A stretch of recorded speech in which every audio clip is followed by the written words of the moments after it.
उत्तराखंड विधानसभा के विशेष सत्र में भाजपा विधायक विनोद चमोली ने राज्य के आगामी 25 साल के रोड मैप पर चर्चा करते हुए कई अहम सवाल और सुझाव पेश किए।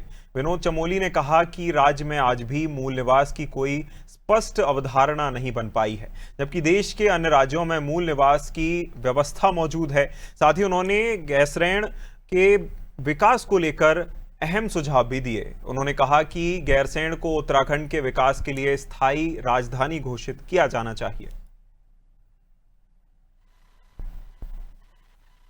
आज हम 25वें साल के अंतिम चरण में हैं और विशेष सत्र आहूत किया गया है, जिसमें हम एक सिंहावलोकन कर रहे हैं कि अभी तक क्या स्थिति रही 25 साल में और आगे का रोड मैप क्या होना चाहिए। तो मैंने अपने विषय को उसी पर केंद्रित रखा जो मेरा अध्ययन है, जितने मेरी जानकारियां हैं। तो सबसे पहले तो एक मूल निवास का एक प्रश्न जो आज भी खड़ा है, शायद उत्तराखंड ही एकमात्र ऐसा प्रदेश होगा पूरे देश के अंदर जिसके मूल निवास की कोई अवधारणा ही नहीं रह गई है। तो मैंने कहा इसकी एक समीक्षा होनी चाहिए, इस पर बात होनी चाहिए।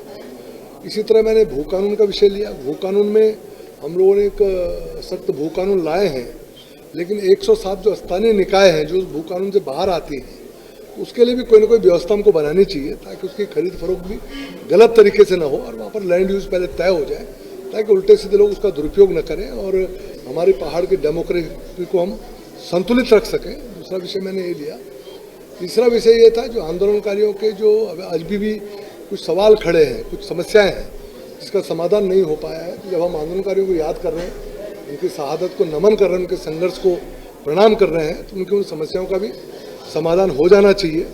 और एक चौथा विषय जो बड़ा गंभीर विषय है, जो गैरसैंण का विषय बार बार पब्लिक डोमेन में रहता है, तो ये ठीक है कि भारतीय जनता पार्टी ने हमने उसको अपने एजेंडे में जो हमने वादा किया था प्रदेश की जनता से कि हम उसको ग्रीष्मकालीन राजधानी बनाएंगे, हमने उसको ग्रीष्मकालीन राजधानी बनाया।